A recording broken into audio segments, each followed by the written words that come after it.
Well, good morning everyone from beautiful South Devon in the UK. And these are tough and difficult times. Let me first of all start off by repeating that I'm not a qualified trainer, I'm not an expert, and I don't have medical qualifications. So what's the point of me doing this video? I think the validity is, first of all, that I'm almost 85. Secondly, that I am self-isolating during this crisis on my own at home. Thirdly, that I am an indoor rower and have been for about 10 years. And finally, as you can see, I have my own indoor rower at home.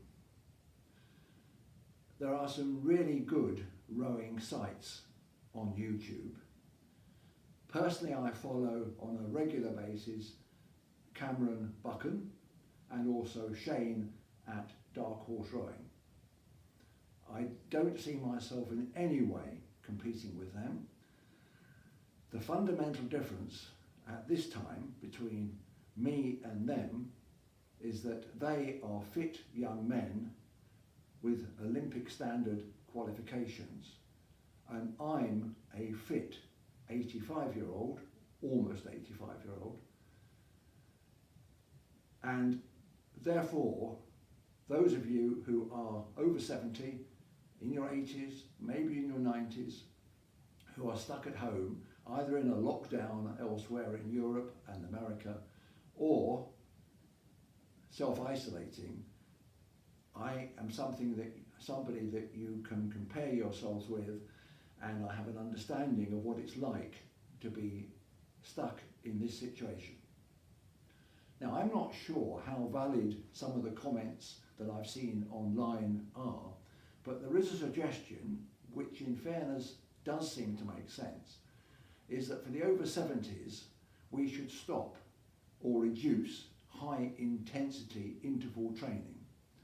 It is true that it does reduce our immune system, which under normal circumstances doesn't matter very much.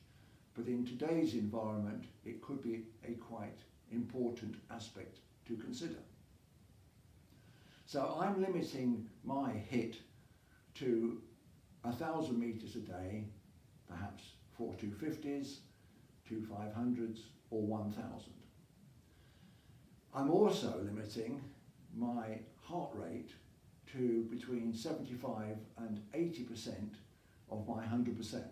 So in my case, around about 120. Whereas when I'm doing my high intensity work, it creeps up to 100 and on odd occasions to just slightly over 100%. This means, of course, that we will be doing longer sessions at a slower rate.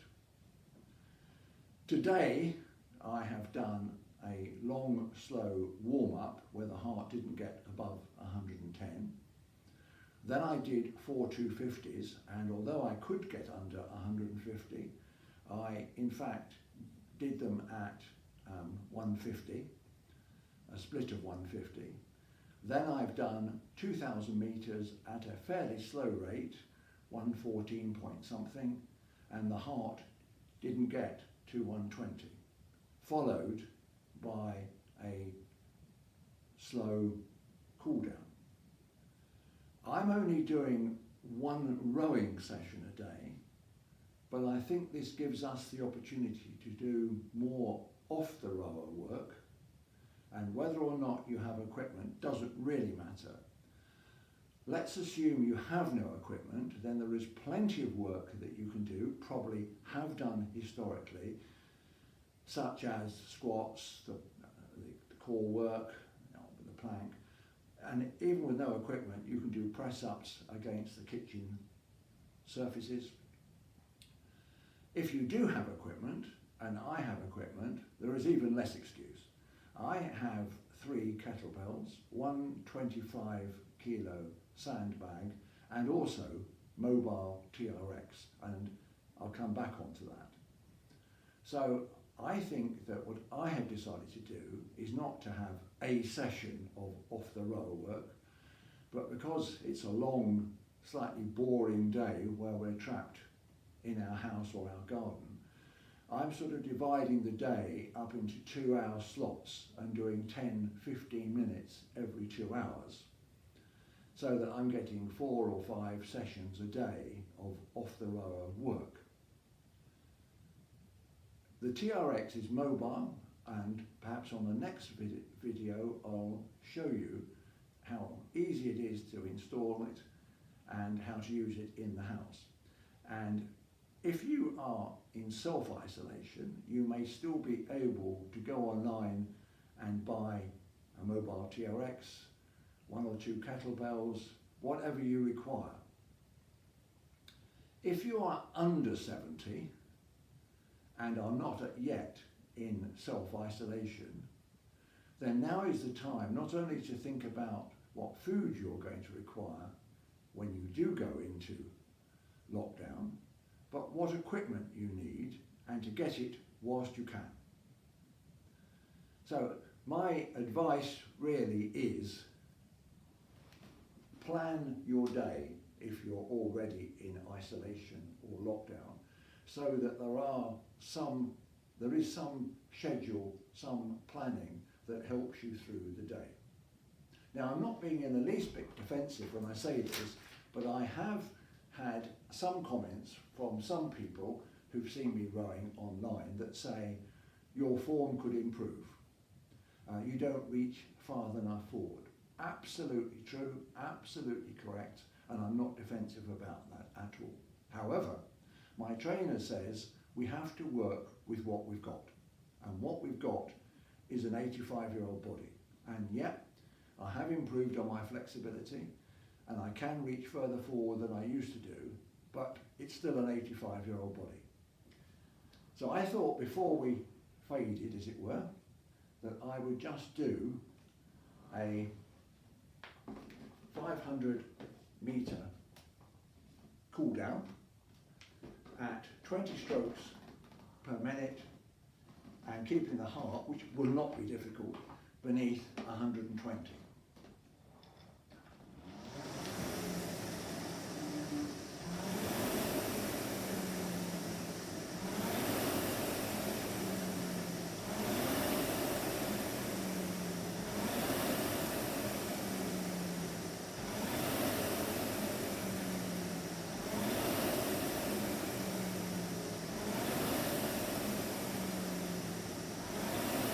So far, after 100 metres, I'm doing 20 strokes at 212.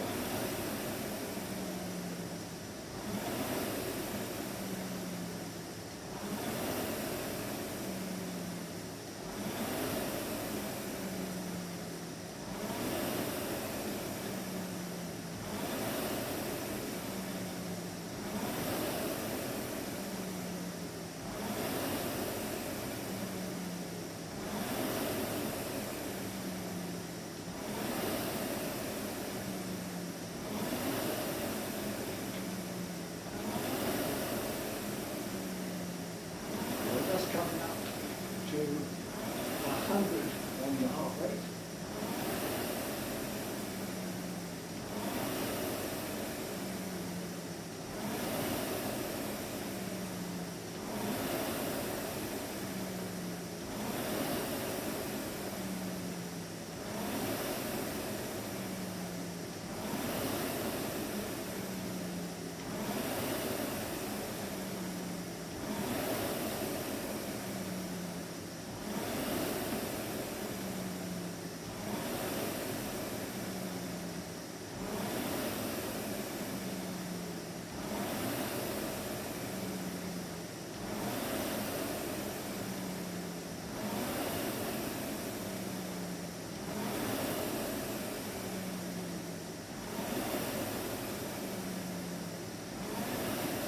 Two more strokes.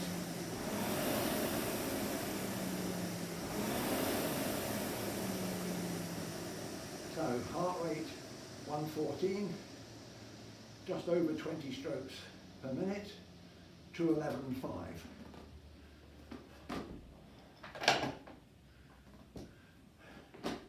So thank you for watching, and I'll see you next time.